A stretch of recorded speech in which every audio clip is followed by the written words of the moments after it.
Welcome to Political Tales. Today, in the political history of East Asia, we will talk about Taiwan.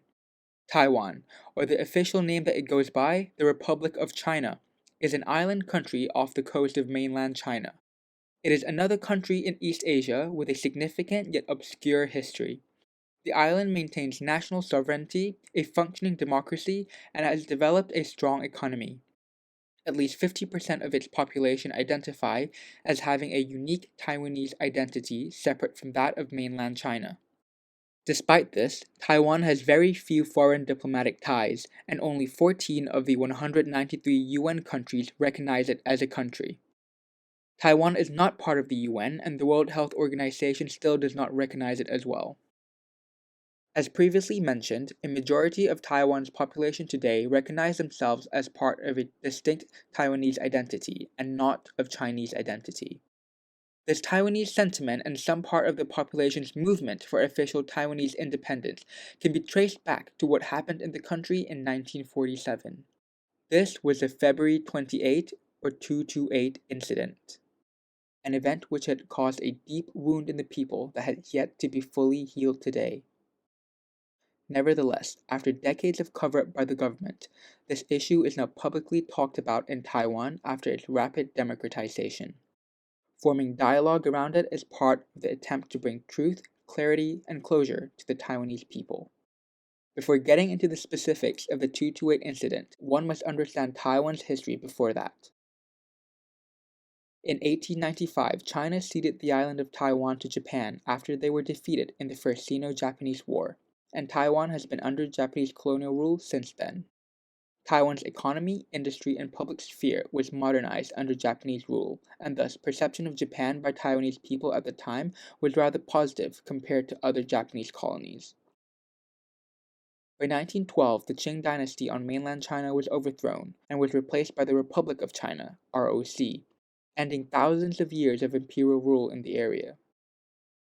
The ROC, led by the Kuomintang, KMT, became the nationalist force that later fought against the Chinese Communist Party in the Chinese Civil War, whilst defending itself from Japan as World War II approached. When Japan surrendered in 1945, Japanese rule in Taiwan ended, and Allied agreements handed Taiwan's administration to the ROC government. Chen Yi, a member of the ROC government, was appointed Governor General of Taiwan when he arrived on the island on October 24, 1945.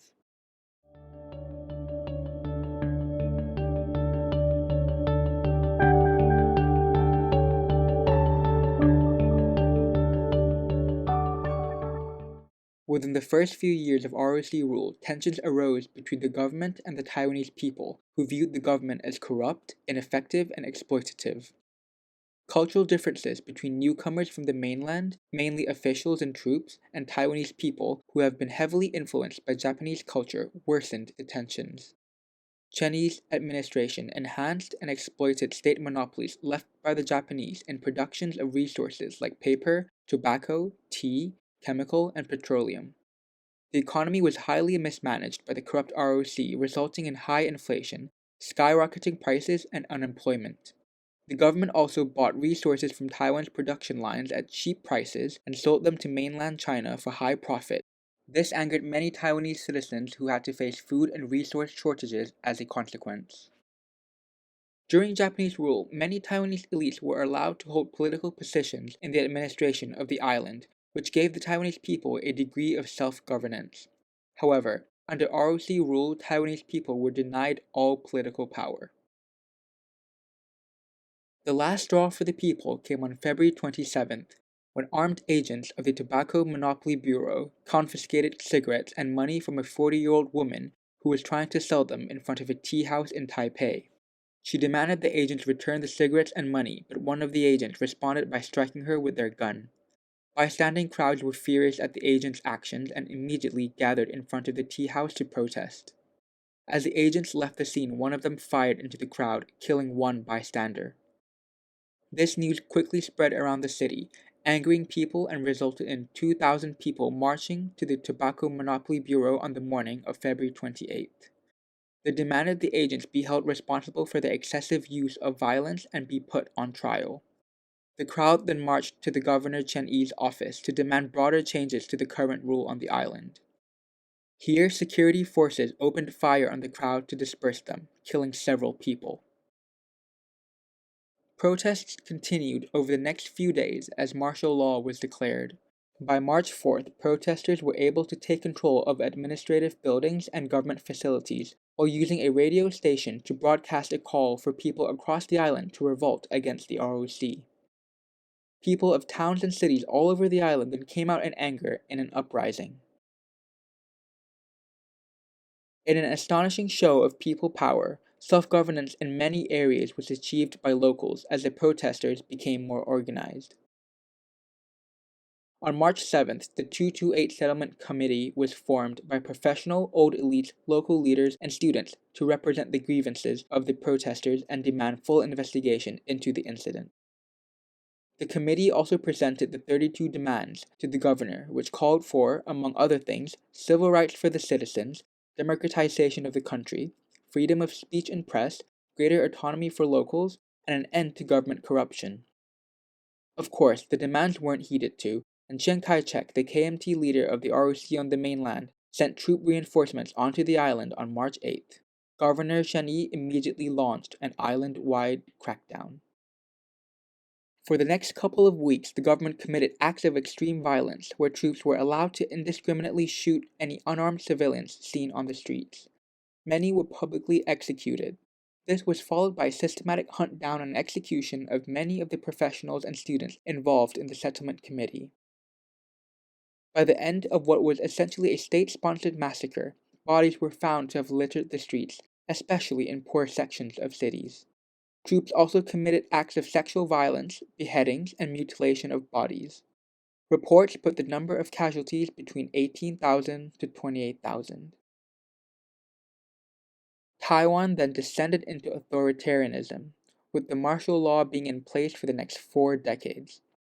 When the nationalists lost to the communists on the mainland, the Kuomintang government fled to Taiwan and Chiang Kai-shek assumed direct control over the island. This officially made the island of Taiwan the sole geographical administration area of the Republic of China. During the years following the 228 incident, which was called the White Terror, citizens of Taiwan lived under the oppressive ROC government and military. Perceived dissidents would disappear without a trace, and up to 100,000 were said to have been imprisoned during this time. Undeniably, this was an act of atrocity and outright inhumanity, committed by a ruthless government that should never be kept quiet.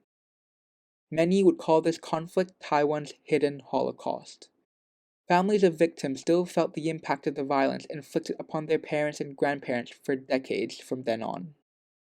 Nevertheless, the KMT government had heavily covered up the incident, and discussion about it was always considered taboo. The 228 incident was barely known by the international world for too long. It wasn't until the martial law was lifted in 1987 that the government started to acknowledge what had happened. In 1995, then-President Lee Teng-hui made an official public apology for the government's action in 1947. He also declared February 28th Peace Memorial Day, and a national holiday in remembrance of the victims of the massacre. Memorial parks, monuments, and museums have been built to commemorate the event all over the country. Public discourse around the subject is now encouraged so as to never forget the pain that was once caused upon the people of Taiwan. After the democratization of the country in the 1990s, subsequent governments have made significant efforts to achieve transitional justice for all those involved. This was done through the establishment of truth commissions, funding of investigation and reports into unsolved ambiguities regarding the massacre, as well as setting up state-funded reparation foundations to compensate the families of the victims. One of these was the 228 Memorial Foundation. Even today, the current president of Taiwan, Tsai Ing-wen, had promised to commission further reports and inquiries into the February 28 incident.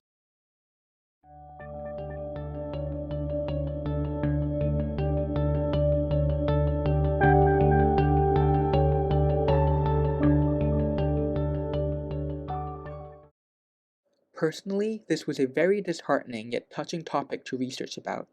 I really want to commend the acts of the people of Taiwan in rising up against an unjust regime and being able to establish coordinated self-governance in defiance. Achieving such a feat would have needed so much solidarity amongst the people, as well as utmost bravery and courage.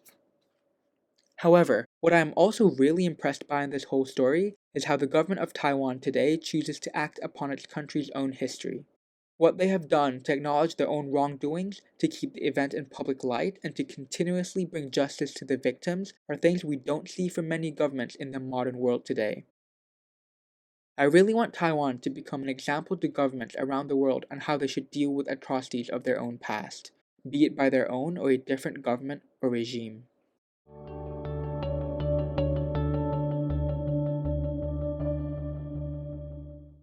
Well, I hope you've got something meaningful from this story and enjoyed my storytelling, coupled with some personal inputs and opinions. Whether you like that or not, please let me know, along with any other feedback you have. But anyway, stay tuned for the next episode. Thank you and goodbye.